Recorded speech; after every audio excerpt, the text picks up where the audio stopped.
As the old nursery rhyme goes, if you go down to the woods today, you're sure of a big surprise. In the nursery rhyme, the surprise is a teddy bear's picnic. But the truth is that all manner of weird and wonderful surprises could be waiting for you if you venture into a forest. Some of them occur naturally, whereas others have no right to be there. And their very presence is a riddle and a mystery. Here are some of the most incredible and unusual things people have come across while out for a walk through the trees. If you come across what appears to be a dead human hand poking out of the floor of a forest, do not be alarmed. You almost certainly haven't stumbled across a corpse. Instead, you're likely to have found Xylaria longpipes, which have the charming nickname Dead Man's Fingers. It's a hard type of mushroom, and it grows on and through dead wood. It's easy to see how they got their nickname. They really do look like gray, dead hands. They even appear to have fingernails attached to them. They're edible if you want to pick them up and take them home to cook, but take great care when doing so. Their unusual aroma attracts a lot of insects, which can sometimes include mosquitoes. You'd probably be better off just leaving them where they are. If you can cope with the fruity smell, though, and you live in an area that isn't plagued by mosquitoes, they make for excellent and unique Halloween decorations.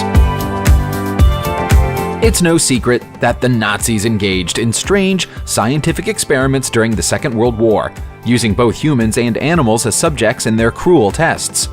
Could those tests explain the existence of these terrifying skulls that were found in the mountains of Adygia in Russia? The strange, elongated skulls aren't consistent with a human skull, and nor do they look like any animal we're aware of. To make them even more mysterious, they were found next to a chest emblazoned with the logo of the Ahnenerbe, a secret Nazi society created by Hitler to investigate the theory that Germans were descended from a race of near superhumans. Are these the skulls of deformed test subjects, or could they even have an extraterrestrial origin? The skulls are now in the possession of a small museum in Kamenomostsky and are on public display. The museum is happy to let the public come and look at the skulls, but offers no explanation as to what they might be or why they have such an unusual shape. One theory is that they're goat skulls that have been badly deformed by water, but the same level of deformation occurring to both skulls seems unlikely. Being caught in the middle of a wildfire is a scary experience, and when it happened to Matthew McDermott in his hometown of Sonoma, California, all he wanted to do was flee to safety. As he did so, he came across something that made him stop and stare, and he got his camera out to make sure that people would believe his story later on. It was a tree that was somehow burning from the inside out. Flames licked their way out of holes in the tree's bark, and smoke billowed out from the top of the tree as if it were a vast wooden chimney.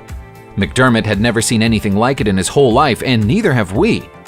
He didn't get to spend long with his unusual discovery. The fire was rapidly closing in, and so he ran for his life after he got his valuable footage. It's unknown how or why a tree could catch fire and burn this way. Normally, the fire would start outside the tree and burn its way in, rather than going the other way around. Sam Osmanagic, a Bosnian archaeologist, is positive that this enormous stone sphere he found in the Podibravlje forest of his home nation is the oldest stone carving ever made by human hands. Other experts aren't so convinced. They believe it occurred naturally as the result of a concretion process happening over millions of years. We don't know who is correct, but we can definitely say that it's an unusual sight.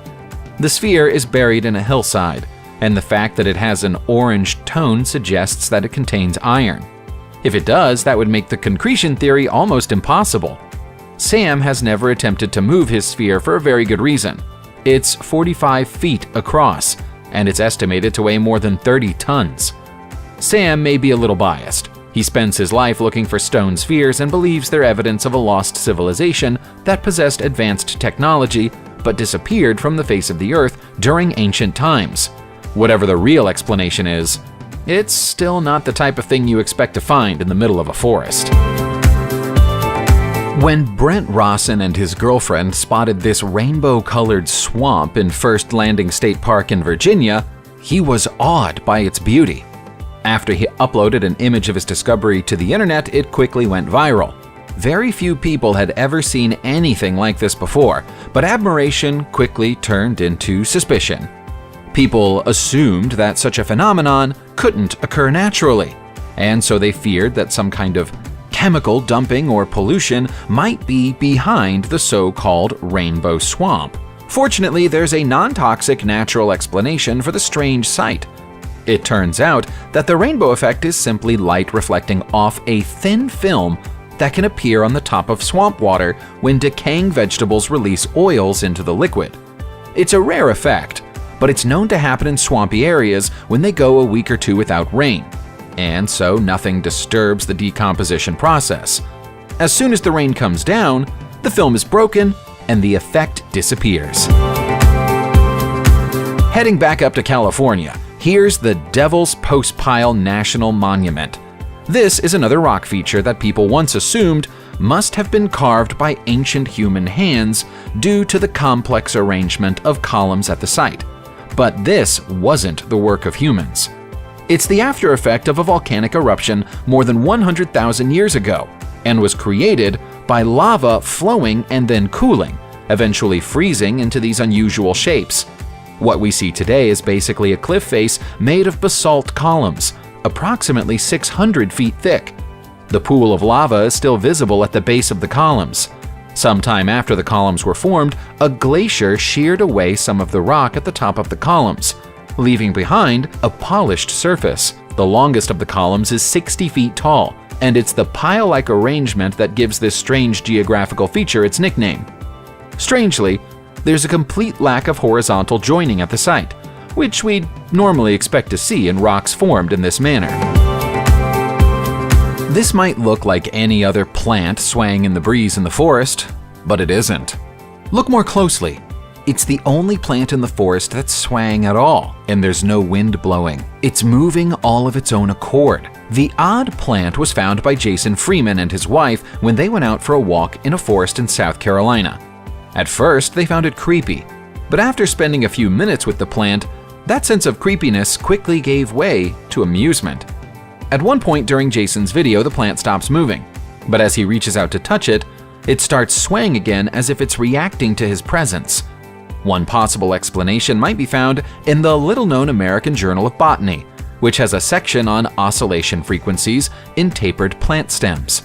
Apparently, every plant has a resonant frequency that can be magnified by wind, even if we can't feel the wind ourselves. Perhaps the craziest thing ever to be found in a forest was a Japanese soldier who still believed he was fighting in the Second World War. Almost 30 years after the conflict came to an end, Hiro Onoda was deployed to the forests on the island of Lubang in the Philippines to carry out guerrilla warfare.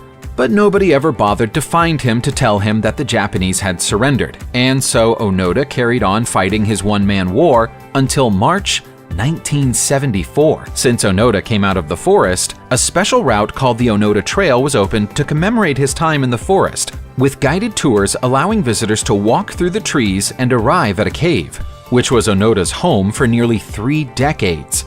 It eventually took his former commanding officer, Major Yoshimi Taniguchi, flying to the island to seek out Onoda in person to convince him to stand down.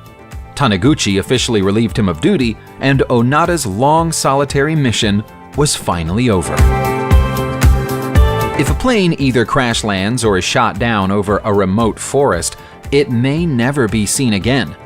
The forests of Europe are probably full of undiscovered fighter plane wrecks from the Second World War, but every now and then, one is discovered, and the pilots and crew can finally be laid to rest. The most recent discovery happened in October 2019, when a search team located a DB-3F long-range bomber plane in the forest of Smolensk in Russia. The plane, which belonged to a Russian regiment, was recorded as being shot down on July 26, 1941, but the wreck wasn't discovered for almost 80 years. The remains of the navigator and gunner were found inside the plane, which has prompted a mystery. There were 4 people aboard the plane when it came down, so it's possible that the other 2 survived and walked out into the forest. If they did, They were never seen again. An examination of the plane suggests that it was downed by a German tank fired from the ground, probably in the village of Demidovo. This is just about the most unsavory thing we can imagine anyone finding out in the woods. For years, in the forests of New South Wales, Australia, there lived a family known as the Colts. Their ramshackle hut in the woods didn't have any running water or electricity, and more than 40 members of the family lived together in these squalid conditions. The secluded home was mostly made up of patched-together tin and canvas, and many of the children had fungal infections on their feet from the filth. To make matters worse, the whole Colt family were incestuous. Fathers had had children with their own daughters, and mothers had had children with their own sons. The younger members of the family couldn't speak intelligible English when the authorities finally raided their forest hideout and took them into care. The whole sorry story sounds like something out of a horror movie like The Hills Have Eyes, but it happened in real life. Several senior members of the family have since been jailed for their crimes. We know that the trees of the world's forests are responsible for providing a lot of the air that we breathe. But have you ever seen a forest floor that looks as if it's doing some independent breathing of its own? You have now. The ground of this forest in Quebec is known to rise and fall during wet weather, as if the earth was breathing in and out. Or the trees had a mighty pair of lungs below the surface. The explanation for this strange sight is that the roots of many trees have bound together and then pushed close to the surface. When it rains and the ground becomes soft, the wind blowing the trees almost pulls the roots up through the ground and makes the surface flex and tremble. It's an incredible sight to behold, but it's also potentially dangerous. There's nothing preventing the wind from eventually winning the battle and uprooting the trees, and when one of them falls, the rest are likely to come with it. As an environmental services director in California, Marc Andre thought he'd already seen just about everything he could possibly see in the woods of Arcata. But that all changed when one day he found a perfectly disguised 8-foot by 12-foot cabin, camouflaged and built in a hard-to-access location.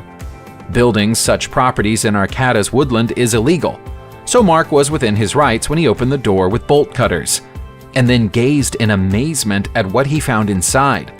This well-stocked cabin had food supplies, a cooking stove, books on shelves, and even a typewriter.